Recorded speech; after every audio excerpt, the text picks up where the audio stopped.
Good afternoon, everybody. Once again, I want to thank the government and the people of Laos for their wonderful hospitality and for their leadership as hosts of the ASEAN and East Asia summits. And I especially want to express my gratitude for the warmth and the kindness that they've shown me as the first U.S. president to visit this nation. It has been a memorable and at times a very moving visit. We're here because as a region with more than 600 million people, several fast-growing economies, some vibrant democracies, but also countries transitioning to democracies, and given their strategic location along vital trade routes, the 10 nations of ASEAN are critical to peace and prosperity not only in the Asia-Pacific, but to the world. Indeed, the United States and ASEAN are among each other's top trading partners. We're the largest investors in this region, and ASEAN is one of our largest markets for U.S. exports, supporting hundreds of thousands of American jobs. So our trade and investment fuels jobs and prosperity across our countries. And that's why, as part of my rebalance of American foreign policy to the Asia-Pacific, I've deepened our engagement with the nations of Southeast Asia and with ASEAN as an institution. As the first U.S. president to meet with the leaders of all 10 ASEAN countries, I've sustained our cooperation throughout my presidency. Earlier this year, I was proud to host the first U.S.-ASEAN summit in the United States at Sunnylands, California. Our meeting here in Laos was our 8th meeting, and this visit marks my 9th to the ASEAN region, more than any U.S. president. Together, the United States and ASEAN have forged a strategic partnership guided by key principles, including that ASEAN will remain central to peace, prosperity, and progress in the Asia-Pacific. The United States is now firmly part of the East Asia Summit, and we have worked to make that organization the region's leading forum for dealing with political and security challenges, including maritime security. And we're guided by the shared vision of the region that we put forward at Sunnylands: open, dynamic, and competitive economies, mutual security and the peaceful resolution of disputes, and respect for human rights. In short, a region where all nations play by the same rules. That's a vision that we advanced here. We're stepping up our efforts to increase trade and investment. As part of the initiative I announced earlier this year, U.S.-ASEAN Connect, we're doing more to connect our businesses and investors so that it is easier to start new ventures together. More to connect our entrepreneurs, so we're encouraging innovation in what are increasingly digital economies. More to connect clean energy projects as we pursue a low-carbon future, all of which will also reinforce this region's continued economic integration through the ASEAN community.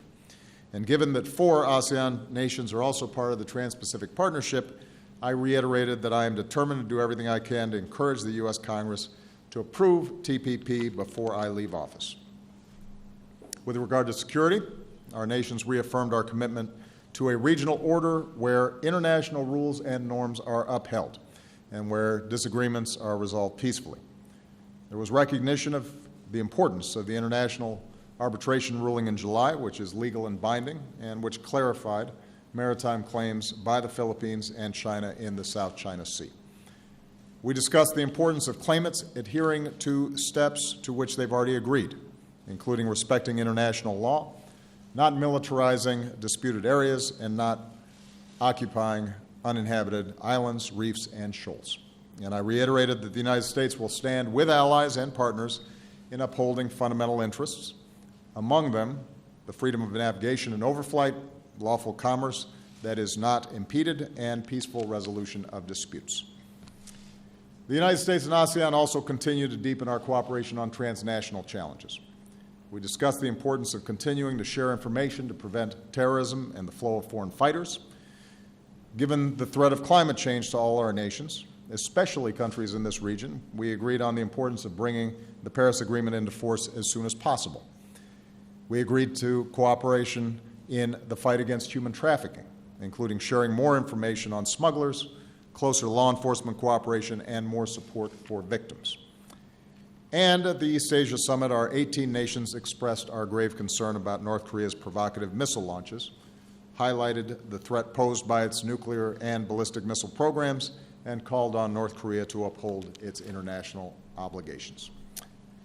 And finally, I'm especially pleased that we continue to deepen the connections between the people of ASEAN and America, particularly our young people, like the inspiring young men and women that I met with at our town hall yesterday.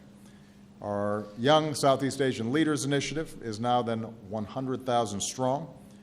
The Women's Leadership Academy that I announced yesterday will support women leaders in business, government, and civil society throughout ASEAN, and we're going to help increase language skills among students and teachers through our English for All program. In closing, I'm mindful that this is the last day of my last trip to this region as president, and when I think back to the time that I spent here as a boy, I can't help but be struck by the extraordinary progress that's been made across so much of the region in the decades since, even as there's still a lot of work to be done. And so it means a great deal to me, not only as president, but also personally, that over the past 8 years, we've increased cooperation between ASEAN countries and the United States. It is unprecedented, the breadth and depth of our relationships, and I think it's one of the most successful parts of our rebalance policy. We've made it clear that the United States will continue to stand with the people of this region in advancing their security, prosperity, and dignity, including universal human rights, and I am very optimistic that the ties of friendship between our people, as reflected by that room full of young people that we saw yesterday, will bring us even closer in the years to come. So with that, I'm going to take a couple of questions, and I will start with Kathleen Hennessy of AP. Thanks very much, Mr. President. There's been a lot of talk back at home and here about how you were received on this trip, your last to Asia. Donald Trump said you were humiliated. I suspect you think that was overblown, but Yes. Maybe you could talk a little about whether or not you think your reception here was at all limited to some of the, or at all related to the limits and challenges of your Asia pivot policy. And while we're talking about legacy items, if I could just ask another quick one on Guantanamo Bay. You have 4 months left, 60 prisoners left. At this point, are you willing to acknowledge that the prison will be open by the time you leave office? Well, in terms of my reception here, as far as I can tell, has been terrific. I don't know if you've gone and talked to some people in Laos. They seem pretty happy about my visit. Everywhere we've gone, we've had a great reception. Just as earlier when we went to Vietnam, we got a great reception. You'll recall there were millions of people lining the streets. So if this theory about my reception and my rebalance policy is based on me going down the short stairs in China, yes, I think that is overblown. And I think that any reasonable person, certainly any person in the region, would be puzzled as to how this became somehow indicative of the work that we've done here. You know, if you look at the remarks of leaders, if you look at the remarks of ordinary people, if you look at the concrete work that we've gotten done on everything from economic programs to development programs to legacy of war issues to you know, promoting civil society and young people, the concern that I've heard is not that what we've done hasn't been important and successful. The concern that I've heard is, will it continue? And almost uniformly, the question I get from other leaders is, we hope that America's interest and presence and engagement is sustained. And my hope and expectation is that my successor will, in fact, sustain this kind of engagement, because there is a lot happening here. You know, you've got countries here that are taking off. You've got one of the most dynamic and youngest populations in the world. This is where the action is going to be when it comes to commerce and trade. and ultimately creating U.S. jobs by being able to sell to this market. And that's the only feedback that I've received. And that's not just based on what leaders tell me. If you read local newspapers or you talk to people, that's been the same commentary that we've received generally. With respect to Guantanamo, I am not ready to concede that it may still remain open, because we're still working diligently to continue to shrink the population. I continue to believe that Guantanamo is a recruitment tool for terrorist organizations, that it's clouds and sours some of the counterterrorism cooperation that we need to engage in. And it's not necessary, and it's hugely expensive for U.S. taxpayers. Is there strong resistance in Congress? Absolutely. But as we continue to shrink the population to the point where we're looking at 40 or 50 people and are maintaining a multi-million-dollar operation to house these handfuls of individuals, I think the American people should be asking the question, why are we spending this kind of money that could be spent on other things when it's not necessary for our safety and security? So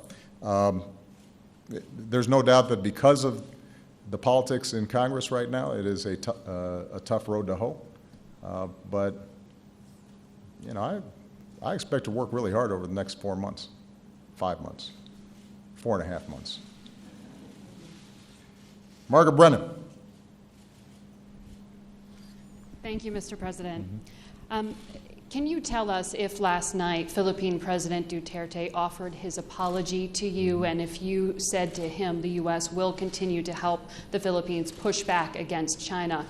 And last night, sir, Donald Trump said Vladimir Putin has been more of a leader than you, and then he said you have reduced American generals to rubble. Do you care to defend your legacy? Do I care to defend? Okay, respond. Got it. I did shake hands with President Duterte last night. It was not a long interaction, and what I indicated to him is that my team should be meeting with his and determine how we can move forward on a whole range of issues. As I said when I was asked about this in China, I don't take these comments personally, because it seems as if this is a phrase he's used repeatedly, including directed at the Pope and others. And so I think it seems to be just a habit, a way of speaking for him. But as I said in China, we want to partner with the Philippines on the particular issue of narco-traffickers, which is a serious problem in the Philippines. It's a serious problem in the United States and around the world. On that narrow issue, we do want to make sure that the partnership we have is consistent with international norms and rule of law. So we're not going to back off our position that if we're working with a country, whether it's on anti-terrorism, whether it's on going after drug traffickers, as despicable as these networks may be, as much damage as they do, it is important from our perspective to make sure that we do it the right way. Because the consequences of when you do it the wrong way is innocent people get hurt. And you have a whole bunch of unintended consequences that don't solve the problem. It has no impact on our broader relationship with the Philippine people, on the wide range of programs and security cooperation that we have with this treaty ally. And it certainly has no impact in terms of how we interpret our obligations to continue to build on the long-standing alliance that we have with the Philippines, however that may play itself out. And my hope and expectation is that as President Duterte and his team get acclimated to his new position, that they're able to define and clarify what exactly they want to get done, how that fits in with the work that we're already doing with the Philippine government, and hopefully it'll be on a strong footing by the time the next administration comes in. As far as Mr. Trump, I think I've already offered my opinion. I don't think the guy's qualified to be President of the United States. And every time he speaks, that opinion is confirmed. And I think the most important thing for the public and the press is to just listen to what he says and follow up and ask questions about what appear to be either contradictory or uninformed or outright wacky ideas. There is this process that seems to take place over the course of the election season where somehow behavior that in normal times we would consider completely unacceptable and outrageous becomes normalized. And people start thinking that we should be grading on a curve. But I can tell you from the interactions that I've had over the last 8 or 9 days with foreign leaders that this is serious business. And you actually have to know what you're talking about, and you actually have to have done your homework. And when you speak, it should actually reflect thought-out policy that you can implement. And I have confidence that if, in fact, people just listen to what he has to say and look at his track record or lack thereof, that they'll make a good decision. Elise Hu. Thank you very much, Mr. President. On North Korea, there's increasing evidence that China isn't enforcing economic sanctions, namely when it comes to coal. So what's the next move there in your remaining 4.5 months in office? And second, is it time for a fundamental rethink of North Korea policy, given that all these years of condemnations and increasing sanctions haven't led to a desired outcome? Good. Thank you. Well, those are good questions. In my meeting with President Xi, we emphasized the importance of full implementation of the UN sanctions that have been put forward. I can tell you that based on not only their presentations, but actually intelligence and evidence that we've seen, China has done more on sanctions implementation than they have on some of the previous UN Security Council sanctions. But you are absolutely right that there are still places where they need to tighten up, and we continue to indicate to them the importance of tightening those up. You may have noted that China continues to object to the THAAD deployment in the Republic of Korea, one of our treaty allies. And what I've said to President Xi directly is that we cannot have a situation where we're unable to defend either ourselves or our treaty allies against increasingly provocative behavior and escalating capabilities by the North Koreans. And I indicated to him that if the THAAD bothered him, particularly since it has no purpose other than defensive and does not change the strategic balance between the United States and China, that they need to work with us more effectively to change Pyongyang's behavior. Now, when it comes to changing Pyongyang's behavior, it's tough. It is true that our approach, my approach since I've been president, is to not reward bad behavior. And that was based on the fact that before I came into office, you had a pattern in which North Korea would engage in some provocative action, and as a consequence of the equivalent of throwing a tantrum, countries would then try to placate them by giving them humanitarian aid or providing other concessions or engaging in dialogue, which would relieve some of the pressure, and then they would just go right back to the same provocative behavior later. And so our view was, that wasn't working, let's try something else. Now, it is entirely fair to say that they have continued to engage in the development of their nuclear program and these ballistic missile tests. And so we are constantly examining other strategies that we can take, close consultations with Republic of Korea and Japan, as well as China and Russia and others who are interested parties. We do believe that if there are any signs at any point that North Korea is serious about dialogue around denuclearization in the Korean Peninsula, that we'll be ready to have those conversations. It's not as if we are looking for a problem or avoiding a willingness to engage diplomatically, but diplomacy requires that Pyongyang meet its international obligations, and not only is it failing to meet those international obligations, it's not even suggesting that they have any intention to do so anytime in the future, regardless of the inducements that might be put on the table. So, look, we are deeply disturbed by what's happened.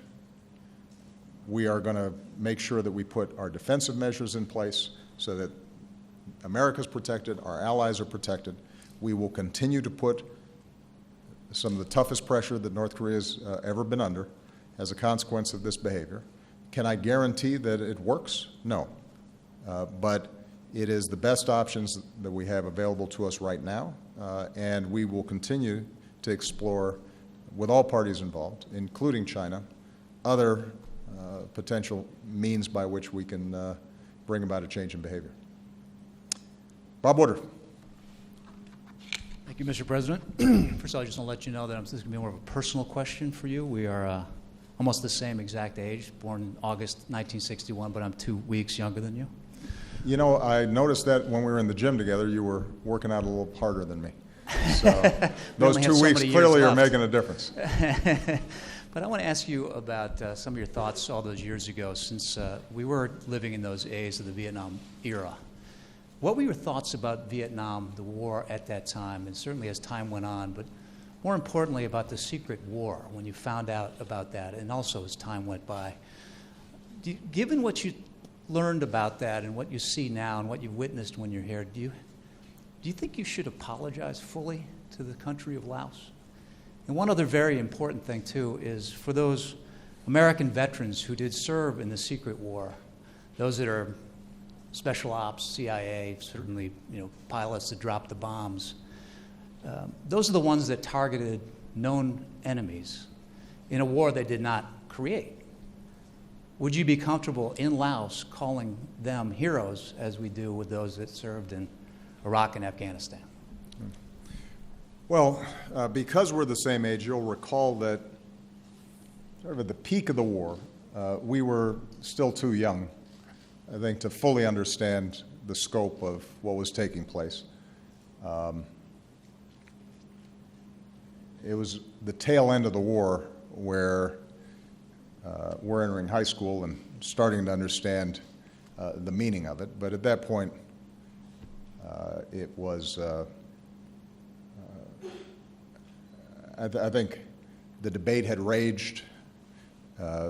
Even those who had been strong supporters of the war recognized there needed to be some mechanism to bring it to an end.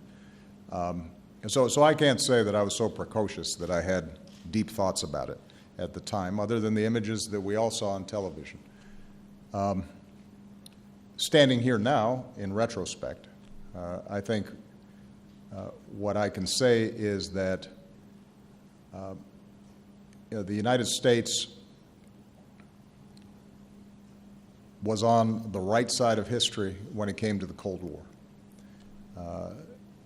There may have been moments, particularly here in Southeast Asia, in which, in our singular focus on defeating an expansionist and very aggressive communism, that we didn't think through all the implications of what we did as policymakers.